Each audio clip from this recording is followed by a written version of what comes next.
Hey guys, and welcome back to another video. And today we've got a new PU monthly report.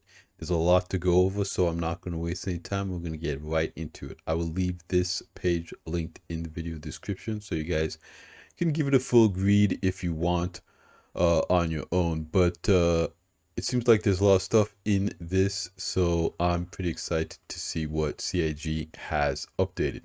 Okay, I'm going to zoom in here so you guys can read along if you want.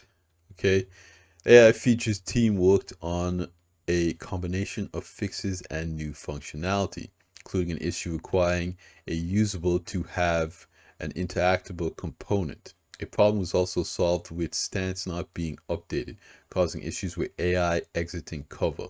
This bug was caused by conflicting changes between Squadron 42 and Star Citizen when merging features. Okay, and this is something that they're working on right now because they built a lot of these features and tech out for Squadron 42, and they're migrating it over to the PU. The team solved problems with tactical query system, conditions silently failing without setting results, which led to an optimized memory bugs. For example, when running the reachable condition, it occasionally returned a true result when the point was not reachable because the result variable had not been initialized as false. This was blocking the testing of the cover hit reactions test level. An issue with vision raycasting along NPCs to see through buildings was rectified alongside bugs with NPCs using the multi-tool, including one giving them infinite ammunition in repair mode. The team also added dynamic object handling to the vision component to fix vision raycasts and entities from being blocked when doors change states. The handling of situation changes during aimed at events were improved too. Okay, so this is basically some technical stuff, some hurdles that they were running into with NPCs and AI.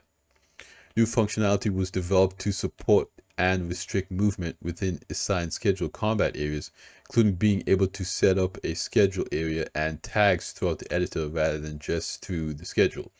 This allows the designers to more carefully control flights by giving the AI areas of interest, in a similar way to the existing tech for defend and attack areas, but on a broader scale. The AI team also added a significant piece of new functionality, AI groups. This enables perception data to be shared between AI within the same group, giving the designers more control over how NPCs are brought into fights and how they work together.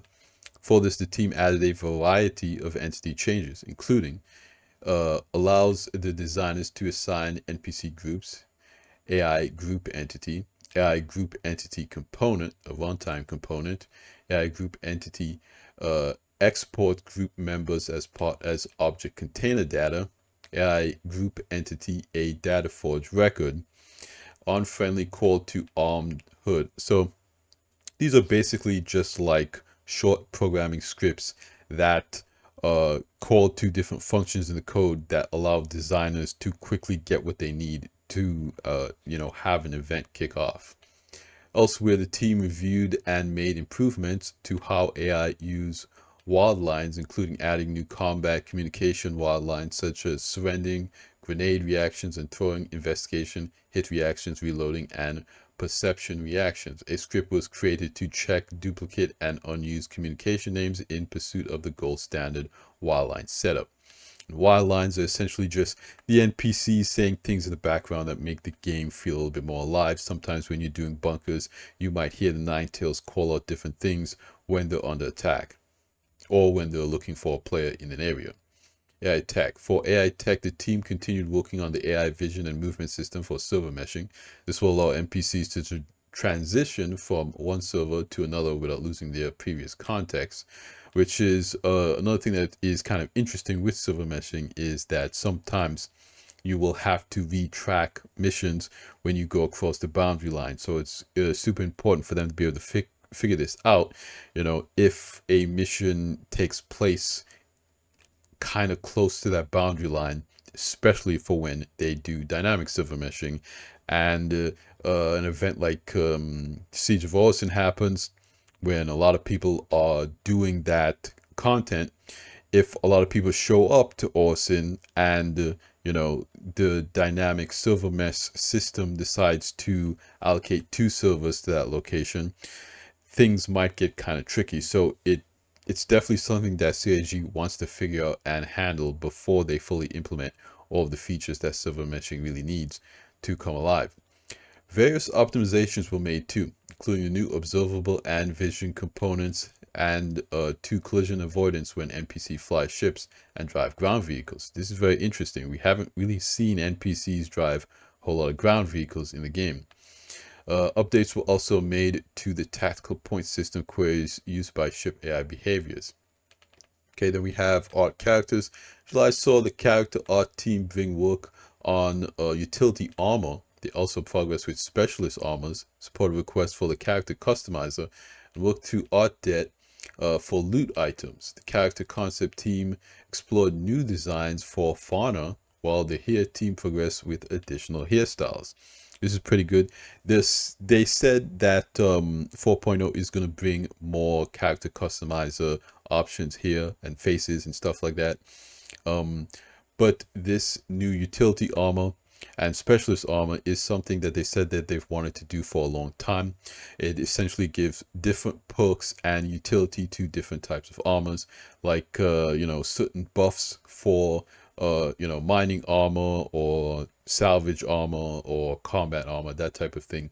So it really will make players be they'll put more thought into their kit and what they bring, and it will kind of have something for players to work towards, different armors that they might want to get, and build different loadouts. Art ships. Okay, July saw ship art working towards new milestones for the vehicles currently in production, including the RSI Polaris, the Zeus, and 3 unannounced ships. Production of 3 new vehicles kicked off too, alongside 2 new concepts, which makes sense because we know we're probably going to get at least 1 more concept around IAE, and I wouldn't be surprised if we saw another concept as well during CitizenCon. Sometimes at the end of CitizenCon, CIG drops new ships or information about new ships, at the end of the event. Okay, then we have community. I'm probably going to skip over community. Then we have core gameplay, and this is a beefy section and economy, in-game branding, mission design, narrative, online technology, UI VFX. There's a lot to go over. Let's jump right into core gameplay. The core gameplay features team progressed with a wide variety of features throughout July, beginning with the charge and drain. For this, they added network support to the wider feature, added network support for bringing unpowered items back to life, implemented weapon rollback, and supported UI implementation. Progress was made on the overheat mechanic, improving ways to tune heat values moving forward. All NG weapons will have the potential to overheat. Again, this is pretty interesting, and will expand on resource management and the tactility of what you're doing in the game. CIG wants this game to be very tactile, very immersive, and so creating this technology to be able to interact with these energy weapons, that is going to be a major game changer in how you use certain items. Okay, you might want to take backups of certain things if certain things overheat. I don't know what specifically they're going to design to counter a lot of these issues, but it is very interesting to see them move in this direction, and again, I'm glad they're doing it. Tasks were also completed for light amplification, adding control hints to toggle on and off supported scopes, while bugs was fixed for the fire extinguisher and quantum travel for silver meshing. It's really good. We've seen the locations for the fire extinguisher. We haven't yet seen the fire extinguisher in game. CIG is going to do an aUEC. Jared talked about it last week, where they are going to go over the fire system in the game. We saw fire at CitizenCon last year on the Reclaimer. So that system is really coming along really good, and I'm excited to see more about it. Gameplay features continue improving control surfaces. That's exciting. Control surfaces is going to be how we fly in atmosphere moving forward. There's going to be a lot less magical, just kind of hovering around in one spot for a long time. That's going to be a little bit more difficult. It's going to bring a little bit more value to ground vehicles. You might have to glide and do different things to stay airborne versus just hovering one spot, unless your ship has really strong VTOL engines. It's going to be a very interesting transition. Again, we saw a little bit at CitizenCon on how this was updated. I wouldn't be surprised if we see more at CitizenCon this year, addressing various tuning issues while zero-G traversal markers were implemented. Okay, zero-G traversal markers. Not entirely sure what that means and what the gameplay around that is going to entail. But maybe it's like grab points for zero-G plus pull. That would be an interesting mechanic. I don't know if they're going to utilize any kind of special technology for this, but I don't think it'll be like a yellow paint type scenario where we can see where to climb or anything like that. I'm assuming it's for zero-G plus pull. For the multifunction displays, MFD, rework, comms list, hail target, and comm call functionality were added. Okay. Work also begun on weapons groups to allow players to switch between group presets. That's kind of cool. And something that I was kind of looking forward to, again, especially if you're using triggers on a flight stick, it is kind of interesting to group different weapons together in different ways. Last month, significant progress was made on jump points, with gameplay features providing design with the ability to define exit locations. This is something that we talked about. You're not going to exit at the entrance of the gate on the other side in the other star system. You're going to exit in random locations around the gas cloud, which will also have a physics force to push players away from the exit. That basically means that after you come out the exit, the people in your group won't slam in behind you. Players will now also get pulled into the tunnel one by one when making the jump. Again, CAG kind of says they want it to be like ducks in a row. They don't want two-sided traffic, people coming and going essentially. Then improvements were made to tunnel generation. For example, the team now has radio control over 8-way logic, better control point tension parameters, more accurate section probability, and improved stability. The tunnels are now less prone to self-intersection at corners too. Alongside this, updates were made to the jump UI, including icon and color changes, text fade in and out, contextual nav points, and general heads-up display, HUD, fade in and out depending on the approach angle. These are all good things, kind of polishing up the experience. Again, if they expect this stuff to drop sometime at the end of the year, they're definitely going to need all this stuff figured out. July also saw progress on engineering gameplay, including making fully distorted items consume resources despite not being functional. Okay, so that's kind of interesting. And again, engineering and resource management is also something that is slated to come for 4.0. Support was added for master modes too, with quantum drives now going fully offline in SMC, and shields going offline in nav mode, SCM mode. The engineering screens and MFD progress with tasks beginning on power presets and assignment UI, life support, and fuel information were added, while the power display was improved. So this is very interesting, life support. Now we've seen very recently with the addition of these chairs that a lot of people are putting tons of chairs on different ships. Now, are that many players going to be able to be in one ship at one time with life support coming online? I don't know. That's one thing that I didn't talk about in my video is, with certain ships like the Genesis Starliner, will it have beefier life support systems to support all the players that are going to be on a ship like that versus a ship that is designed to be, carrying cargo? The cargo carrying ship might not have as good life support systems, and that's kind of a way that CIG might reserve the speciality of those passenger vehicles. We don't know yet, but seeing this in resource management, life support, making it into resource management is really important. Okay, the radar and scanning feature progress with gameplay features adding delta signatures to the HUD and MFD and moving the jammer from the signature system to the radar component for easier integration with other systems. And that just kind of makes sense. I like that. More information was added to the charge scan UI, including maximum held charge, a notification when attempting to scan during cooldown, and fade out and collapse animations. The overall HUD was polished and decluttered too. For example, nameplates only show for targeted ship, distance only appears for targeted and pinned ships, target information shows for scanned targets, and how long target information showed was decreased. This is great.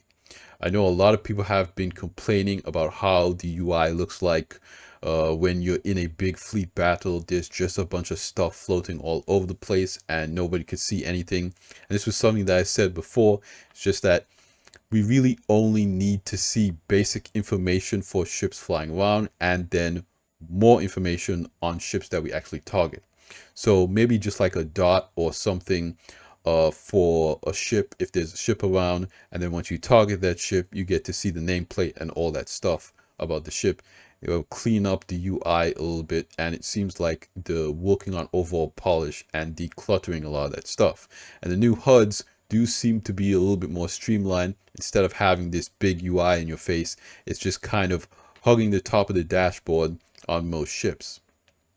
Audio signature missions were added while the devs began implementing FPS ping counterplay, with players being detected and highlighted if they FPS ping depending on various factors, which is something that they said again. If you are using your FPS scanning and you do a ping, you become visible to other people who also have that enabled.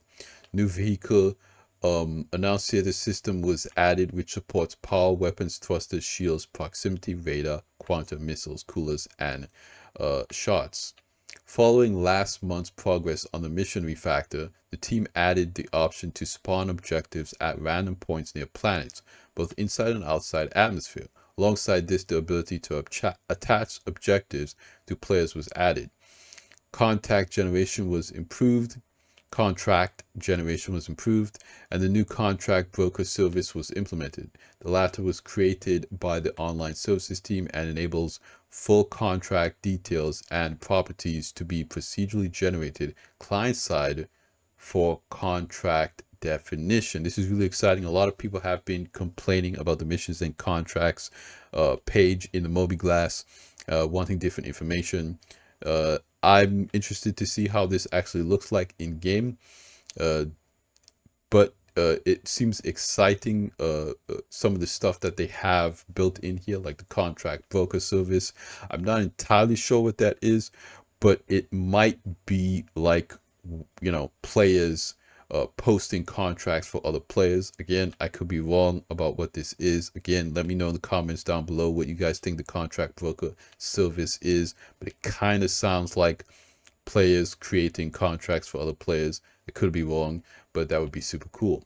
Support was also given to actual missions, with various bugs being fixed and improved, made to the backend for hauling contracts. Further support was given to Blockade Runner, while various issues with the UI were fixed. Contracts Manager abandon button behavior was extended to hauling missions too. Various updates were made for the upcoming cargo release. For example, they added search functionality to the item bank and freight elevator kiosks, adjusting to auto loading times based on box sizes, and debugging functionality to the instance interior system. Bug fixes was also done to the cargo system, air traffic control, item bank, freight elevator kiosks, and cargo missions. Basically, there's absolutely no way that the cargo patch was coming with 3.23. I'm so glad they decided to push it and bring it out in its own patch. Right now, there are just some minor bugs. It seems kind of stable and good. I think once they iron out all the hiccups, it will be a pretty good and stable patch. That being said, I know that it's not under full load right now. The entire player base isn't messing around with 3.24, but it does seem like, because it's been in Evo Cardi a little bit longer, because they've had a little bit more time to polish it, it's a little bit more stable.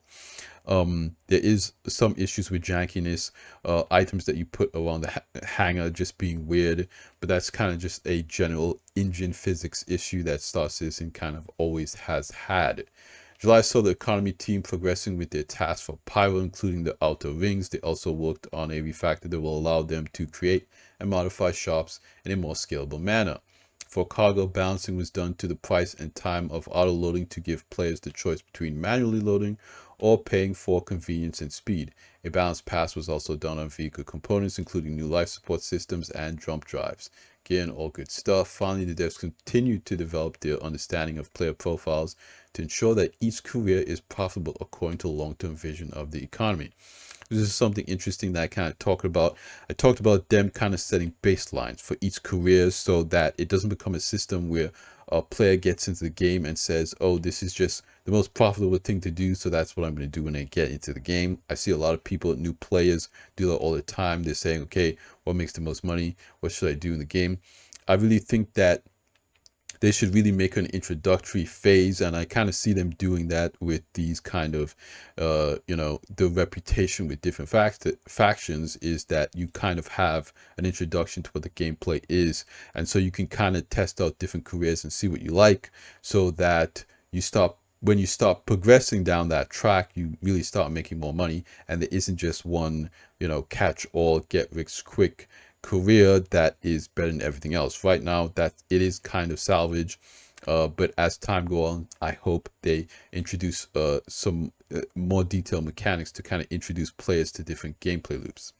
In-game branding. In-game branding continued wrapping up tasks for jump points in the power system, polishing content, and ensuring everything fits the environment. Mission design. Okay. Mission Design continued working on unannounced content alongside a suite that uses individual features to create a complex form of repair missions. For the latter, they identified key structures that would be used to ensure a location stays up and running and made them breakable. Using information gathered from cargo gameplay, work began on resource gathering. Okay, whoa, resource gathering. The current focus is on emergent gameplay that pulls resources from the verse, starting with mining. For example, if a location requests a specific resource, the player can choose how to acquire it, be it mining, buying, or piracy. This is interesting. You guys know I like this. I like this, okay? But, okay, again, I don't know entirely what this entails. I don't know if they're talking about crafting. I don't know if they're tying the crafting resources in with the economy. Right now, this just kind of seems like missions. Go and get, 100 SCU of gold or 100 SCU of iron or something like that. Not really, okay, we need X to make Y and then sell Z. You know what I mean? Which is what we would need for crafting is, all of the parts to make what eventually gets sold. And building that out and integrating it into the economy and setting prices for that is going to be a huge hurdle. Okay. Alongside this, progress was made on mission system refactor, which will change how missions are offered and future-proof with wider system. Also creates an opportunity to fix legacy issues and folder structures and releases existing missions. They'll also be able to implement new features into the mission system to allow greater control and create more MMO style features and content. I don't know what that means, but I do think that is good that they're refactoring a lot of that stuff. They said that they would have to for silver meshing anyway, so that's a good thing. The narrative team spent July continuing to support development for 4.0. It's included a mixture of mission text, brainstorming ideas for additional mission content, and delving into some various locations being placed by environmental and design teams. Narrative designers spent time overseeing the presence of social AI in various locations, making sure that they aren't only marked up correctly, but the general vibe and feeling of the area is accurately represented. An initiative was also started within the team to overhaul some of the social spaces to better reflect the intended tone of the location. On the Star System 1.0 front, narrative worked closely with design to define mission providers and aspects of reputation. Work also started on the initial scripting and development of additional locations, stories for players to discover. And this is another thing, a lot of players are hoping that there are a bit more mission givers and whatnot in the game. It sounds like a heavier focus on narrative is going to be rolled out and announced with 1.0. I am keeping an open mind about this. I You know, Star Citizen is a sim. It's an MMO. It's a sandbox. It's many things, and you got to offer up something for everybody. At the end of the day, everyone kind of sees this game in their own way. They have their own vision of this game, and some people, they kind of want their hand held a little bit more, and that's okay. There's nothing wrong with that. They want that story narrative experience. They're less excited about the sandbox, do anything, go anywhere aspect. They want a sort of on rails experience until they can decide what they want to do, and that's what CIG wants to do, and kind of make the game more approachable in that way. And I think that's a good thing. A variety of core content was polished on the website, including a pair of Whitley's guide for the Vulcan and Carrick, as well as another batch of Galactopedia entries. Okay, then this online technologies. This is going to be mostly silver meshing stuff.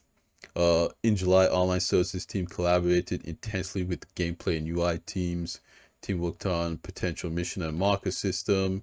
Preparation for 4.0 online services began developing new player trade service. Okay, here we go. This will enable players to transfer funds amongst themselves without being subject to the game server's authority, paving the way for server meshing. Okay, I mean, that wasn't what I was expecting them to say, but I think that maybe, again, this is some back-end tech thing. Last year, team focused on bug stabilizing 324. The live tools team worked on new core features for the hex tool. The main goal for this is to provide better management of roles and permissions, streamline workflows between different tools, enable the ability to perform bulk actions. Team also providing other internal tools such as error reporting. Okay, then UI and VFX stuff. Not too big updates on those. Really cool monthly report. I think that there's a lot of good content in here. They're gearing up for 4.0. They're gearing up for CitizenCon. Okay, I think resource management is going to be really exciting. I think that the new updates to the different UI is going to be a big deal. I mean, that's something a lot of people complain about. You know, we saw the addition of these kind of like night vision scopes and whatnot. That is very interesting and exciting, different kinds of scopes. You know, we also talked about, I talked about in my last video, you know, the customizability that they can bring to weapons and guns to make truly unique items in the game that, you know, players go after, things to really find reasons to explore. It's gonna be a major game changer in the game. But let me know what you guys think in the comments down below. I know this was a longer video. The PU monthly report videos usually are, because they're filled with a lot of information. But I'm glad I can hang out with you guys again today. That's gonna be it for me. You guys know what I say at the end of all these videos. Like the video if you liked it. Subscribe if you want to see more. And I'll see you guys in the next one. Salute.